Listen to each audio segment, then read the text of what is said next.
হারাম একটা সামান্য একটা হারাম ঠুনকো একটা খেলাকে নিয়ে সারা বিশ্ব কি করতেছে দেখেন নাই? কি পাগল হয়ে গেছে একেবারে, কি অবস্থা মানুষের মধ্যে। কে খেলে তারও ঠিক নাই, ওই দেশের লোক আমাকে চিনে কিনা তারও ঠিক নাই, নিজের কোনো ব্যক্তিত্ব গায়রত কিছুই নাই। আশ্চর্য একটা জাতি আমরা। কে খেলছে? ভাবখানা এমন যে আমরা মনে হয় যুদ্ধ করে কাফেরদের সাথে দ্বীন ইসলাম কায়েম করে ফেলছে একদম, ভাবখানা এমন।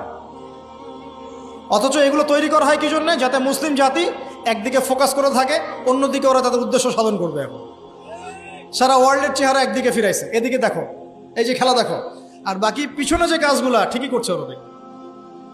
কি কাজ করছে কয়দিন পরে দেখতে পারবো। পাবলিকলি আমি বললাম না, কারণ বললে সব বুঝবেন না আপনারা, আর সব জায়গায় সবকিছু বলতে নাই।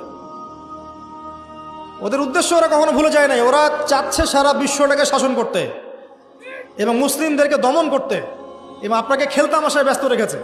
লাচো এখন যুবকদের কোনো হিতাহিত জ্ঞান পর্যন্ত চলে গেছে। এখন হিতাহিত জ্ঞান, তোমাকে এইভাবে চুল কাটতে কে বলছে? তোমাকে এইভাবে চুল কাটতে কে বলছে?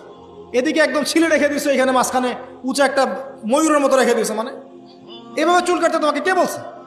কে তোমাকে মেসির ফলো করতে বলছে? তোমার জন্য রাসূল সাল্লাল্লাহু আলাইহি ওয়াসাল্লামের বাবরি চুলের সুন্নত নাই? আজীব একটা ব্যাপার। দাড়ি রাখছো, বিরাট কোহলির মতো দাড়ি রাখছো, কেন? রাসূল সাল্লাল্লাহু আলাইহি ওয়াসাল্লামের মতো ছাড়া দাড়ি রাখতে পারো? আশ্চর্য। আমাদের আদর্শ চিন্তা হবে না?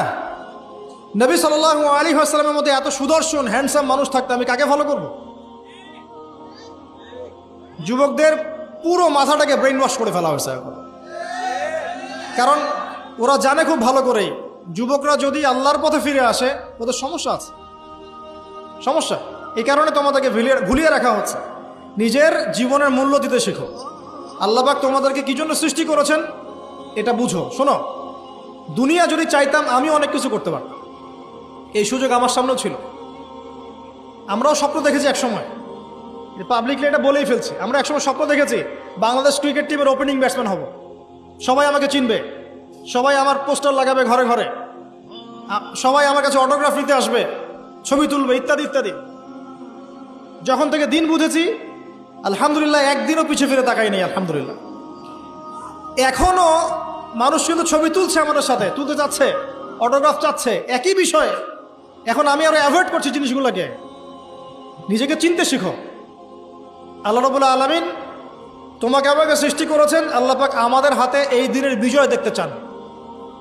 আল্লাহ পাক চান যেন আমরা আল্লাহর দিনটাকে পালন করি, প্রচার করি, প্রসার ঘটাই। ইনশাল্লাহ এক সময় দিন প্রতিষ্ঠা হবে ইনশাল্লাহ।